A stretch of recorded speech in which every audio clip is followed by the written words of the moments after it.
What is happening? Welcome to the Plus Pitch Podcast, a morning pitching podcast from pitcherlist.com. My name is Nick Pollack. Today is Friday, May 9th. Happy Friday.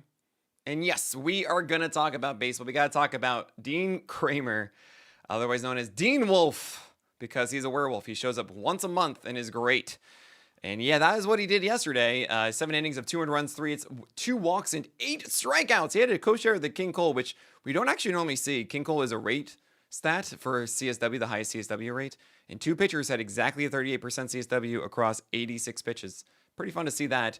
Was this a game that Dean Kremer has showcased something new? Because this was the first game, or actually I would say it's the 4th of 8 starts, just 4 of 8 starts under 5 earned runs, and really the best one, the first one with more than 6 strikeouts. I don't think so. Actually, first one more than 4 strikeouts outside of his first game of the year, which was a bad game. This was a game of called strikes on the sinker. 13 over 22 called strikes on his sinker at a 68% CSW is not sustainable. You know this. The Twins were just like, oh, please, go right ahead. We don't need this strike. He just did that all day. He had cutters going down away against right-handers, and I'll never do that voice again. This is not going to be sticking around for the next game. He's going to get the Twins again, Dean Kremer. And I imagine you cannot do the same thing you just did. So let's not jump too much into the Dean Kremer train, but props to Pfaadt once again for having a ridiculous pick for the stream, and it is exactly the right time to do it. Our Pfaadt is our projection model that is killing it this year with streamers. If you didn't see the tweet about me showcasing how good it's been this year, oh my gosh, it's an ace pitcher essentially. It's all under 20% rostered. I'm even with Pfaadt on my stream pick of the day so far. So it's gonna be a good battle once again. Chris Bubic, speaking of a good battle, that didn't happen. No, 7 innings, 0 runs, 6 hits, 1 walk, and 7 strikeouts. Had a co-share of the Gallows poll at 16 whiffs. He did exactly what he needed to do against the White Sox. He threw a lot of strikes. The gyro slider against pretty much this all righty lineup, 7 for 10 strikes. That's cool. The changeup was down. The four-seamer was up and doing great things. We're going against the Astros next. Another right-handed lineup. And yeah, we're going to go with that. We have Brandon Pfaadt against the Dodgers. He got the win. 6-point innings and 1 earned run, 4 hits, 3 walks, and 6 Ks. I'm really tempted to push up Brandon Pfaadt once again. He's become a reliable Holly. And the main difference is that he has a changeup and a curveball to throw against lefties this year. And it's not just the sweeper, four-seamer, sinker mix. So that's a big difference. That changeup really is the bigger one. That was the pitch yesterday that worked against the Dodgers. The sweeper still doing great things against right-handers. He also has a sinker to go inside against right-handers with a four-seamer that actually has a good change of different movement. He has decent extension too. So this whole thing is working with Pfaadt. He's not that potential stud pitcher that a lot of people I think thought he could be over time. But Pfaadt is generally more on the side of good command. And he has now a full arsenal to take down both sides of the plate. I'm in for this. I think Pfaadt is just a reliable arm for your leagues right now among a sea of guys that are disappointing, honestly. And it's been really nice having Pfaadt. I just wish that I knew he was going to go changeup curve in the preseason more. And unfortunately, I didn't. So there you go. Brayan Bello, disappointing once again. 4.2 innings of 0 runs, 4 hits, 5 walks, 1 strikeout. How am I supposed to butter my bread with this? This was against the Rangers. Only 3 whiffs and 18% CSW. Just 1 for 14 CSW again with the changeup. 1 for 14 CSW. Not strikes, not whiffs. Like, oh boy. Sinker at a 52% strike rate. I mean, when those are your foundational pitches, that's not going to be a good night. I am annoyed watching Bello pitch. He's not one of those guys that you see consistently just earn tons of strikes, force guys to put into play and get quickly through games. And it's been that way for a little bit. There are times when he does get into that groove with a really good slider in the mix too, and all 3 of those pitches are working, but generally he just gets to choose 2 at most in a game, and I just don't really want to go for it at the moment. You have Kider Montero having a great game against the Rockies. There's a doubleheader, and 8 innings, 1 earned run, 5 hits, 3 walks, and 2 Ks. So he gets the gold star because no one expected this. Even though Coors is actually okay to pitch inside of right now because the Rockies lineup is just so bad. But Montero is that guy that they call for a doubleheader and send him back, and this is a birthday party. He comes around once a year, not like the Werewolf, which is once a month. You have Spencer Schwellenbach against the Reds. Very disappointing season in the second half of it so far, because it was really good in the beginning, and then it's been like 3 starts, or maybe 4 even, of just like, hey, are you great still? This was against the Reds. We're trying to figure out a good team, a good term for this team on the road. That is the Reds on the road. We have right now Reds light, but then again, that kind of sounds like you should not because you want to stop. But they're really bad on the road, the Cincinnati Reds. And yeah, he took advantage of this. 6 innings, 1 earned run, 5 hits, 2 walks, and 6 Ks. The Reds are known to take a lot of called strikes over the plate. We saw Max Meyer just dominate them for 14 Ks. And this was 11 out of 27 four-seamers for called strikes when he threw so many just down the middle of the plate. Just down the pipe in Broadway, down Broadway, all that stuff. Oh my gosh. The splitter, the sinker, and the slider all returned 50% strikes or fewer, and it was still this good of a game because of that. It's kind of wild. The curve carried it massively. It was much better in this one, which is good. And the thing is, I see Schwellenbach as a cutter, curve, slider guy who sometimes has splitters against lefties. And then the four-seamer is supposed to be this pitch that isn't pulling in the entire arsenal forward and picking up the slack. That's the one that's supposed to be the surprise to just make sure that he can get to the other ones. And that's really been the difference this year for Schwellenbach, is that he's actually improved that fastball, but he hasn't. He's taken steps back with the secondaries, and it's like, no, you just can't get the secondaries back. So Schwellenbach, I just want you to have those secondaries moving forward. And I'm going to be constantly monitoring that. Casey Mize is someone that I think is interesting because he's had this successful season, and he continued it here in Coors. Again, as I mentioned, pitching Coors is not as scary as it used to be. 6 innings, 1 earned run, 3 hits, 0 walks, and 8 strikeouts. He earned a golden goal, but it's the first time I've ever seen that, where he has a co-share of the Gallows Pole and the King Cole too. So he kind of like shared it around, A lot of people feel like I'm way too low on Casey Mize, and I think that's pretty interesting because Mize, yeah, I understand the results have been favorable, but whenever I hear I'm too low on a guy, I never hear the language that I'm talking, if that makes sense. Like, for the most part. Sometimes I do, and I'm like, you know what, that's awesome, that's helpful for me. But the reason about Casey Mize is just I hear he's pitching well, the results have been good, and you're too low because of that. And he's just a pitcher or something along those lines. I'm like, okay. I like to think I'm the guy who understands more than the majority of not just looking at the stats of it and actually understanding if this guy, quote, is a pitcher. Because I focus a lot on command and being able to do what you need to do with your arsenal, and that actually is kind of an intangible that we're trying to quantify better with statistics, but it's still something that can get lost a lot in it. And I watch these guys, and that's why I do that. And with Casey Mize, this is the situation, is that he has a four-seamer that actually should be really good as a foundational pitch, right? It is like 94, 95 that he throws upstairs really well and has 7 feet of extension. Sometimes it gets a good amount of vert, sometimes it doesn't. It should just be a solid four-seamer. And he executed that against lefties beautifully. Like, that pitch was upstairs all the time. The splitter was underneath it really well. Like, how we dealt with lefties was what I want to see from Casey Mize every single game. And if he can do that, I will feel a lot more confident in Casey Mize. Okay? He pitched to that level yesterday against lefties. Against righties, a little weird. The biggest question and concern we've had is that the number 3 pitch is a shrug. We've seen a slurve, which is sometimes gets called as a sweeper, but then gets changed to slurve, I guess, and also a slider. And both of those pitches are just kind of strange. I don't think they're really that good. I think the ones he threw here were better than usual, going away for the most part against right-handers. The four-seamer was not well spotted. The splitter isn't really there. And it's not a strong approach, really, against right-handers. That's the biggest question. Also, we normally don't see that lefty approach that we saw, or at least execution. Because a splitter, like, it can be very good, and we want to think that Mize's splitter is above average, but it is a very volatile number 2 pitch. It's much more volatile than a traditional slider, for example.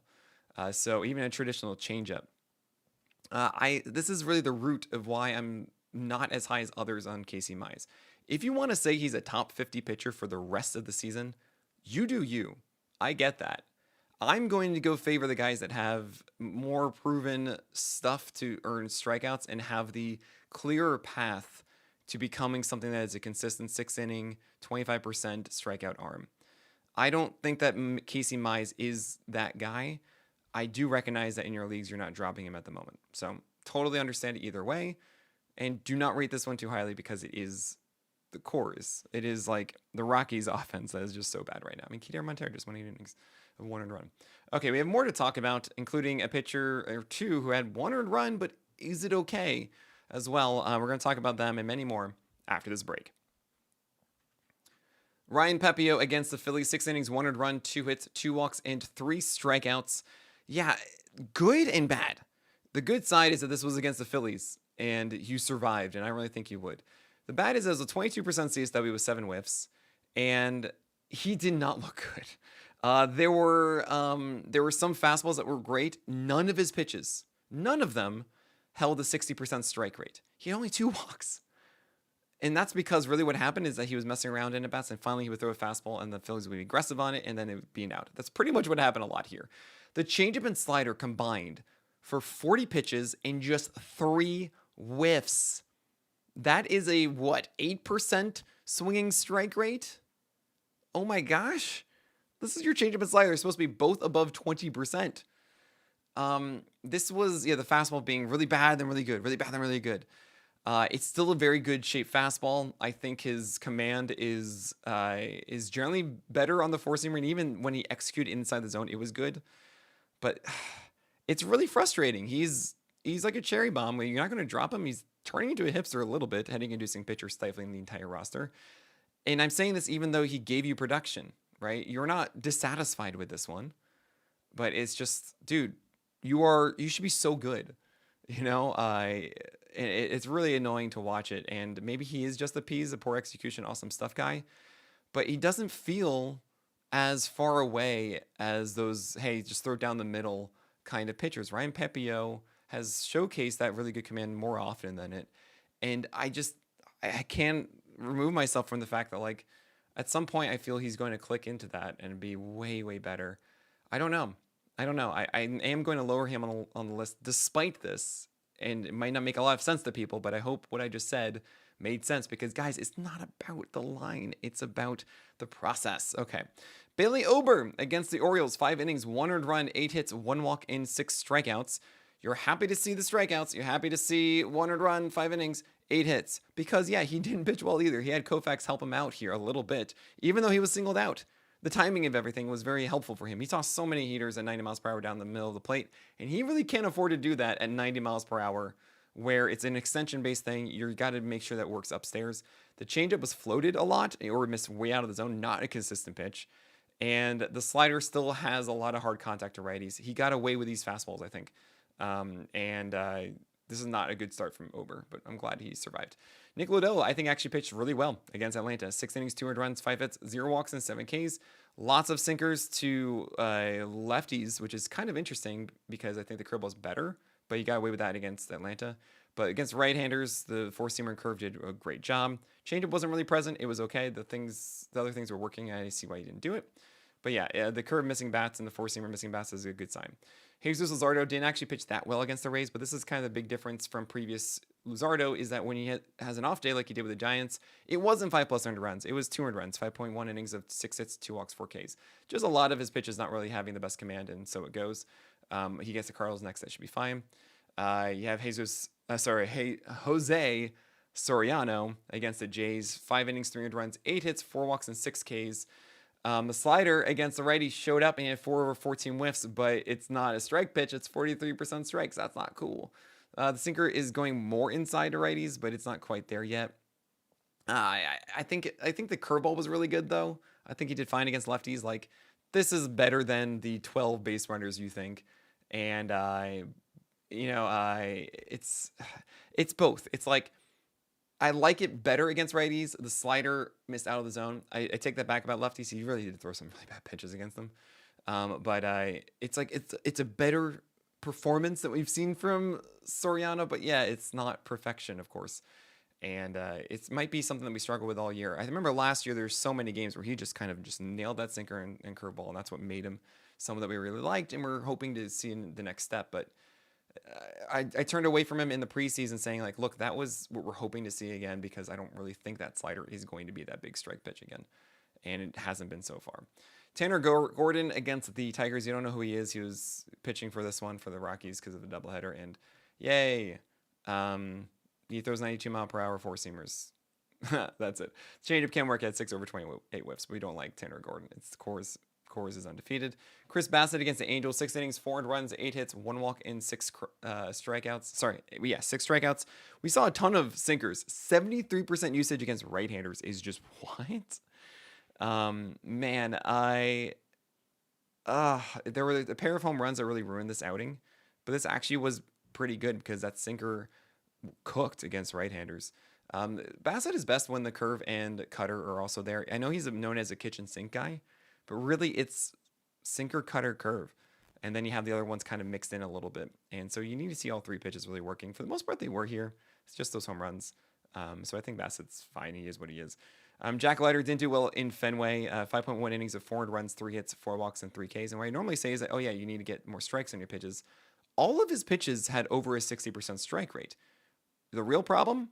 Well, 2 of them. 1, the slider was not located well. It was over the plate, but it wasn't in a place that he's scaring batters. He's quivering. They're making them, oh my gosh.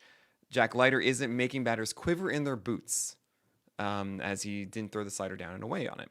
Also, the four-seamer, erratic. It was right at 60% strikes. That needs to be the foundational piece. It needs to be the overwhelming 70% strike pitch, always there, and then the slider is just, oh my gosh, okay. That kind of thing, with the changeup and the curve also around. So 1 out of 19 whiffs on the slider is pretty much there. Change and curve combined went 1 for 12 on their own. Jack Leiter's still working this out. It's more like the Jack Leiter we saw last year, honestly, at this point. And hopefully he does turn it around, but I'm not going to hold my breath for it at the moment. He really needs to get the engine revving. He's not as like the fresh spring guy that we saw before. He's now trying to find all that back. I don't know how long that's going to take. Davis Martin against the Royals, 4.1 innings of 4 runs, 7 hits, 1 walk, and 2 Ks. Yeah, he's not what you want. Kyle Freeland, obviously, we don't want to keep going after Kyle Freeland. This was in Coors and bad against the Tigers. And then Yoshinobu Yamamoto allowed a grand slam in the second inning and then was great for 4 other innings. I mean, that's just how it goes. You just have a bad inning. So what? 5 innings, 500 runs, 6 hits, 1 walk, 4 Ks. I believe that grand slam doubled his ERA. Like he had 4 runs before, and then he had 8 after that or something like that. But it's still under 2 because he was under 1 before. We're not going to do anything about Yamamoto. All right, that is it for this episode of the Plus Pitch podcast. My name is Nick Pollack, and may your BABIPs be low and your strikeouts high. All right, it's 1:05. I got to go. So no pitcher video breakdown today. I'm really sorry, and I know, Soda, you want me to watch Singa, and I'm really sorry. I know. It's just so late, and I hope that you appreciated the breakdown I did before, right? I mean, that's really the thing that I did instead, which I think is way more important for me to create and do. So for today, let me get this. We go like this, and then we go like, oh yeah, bye-bye.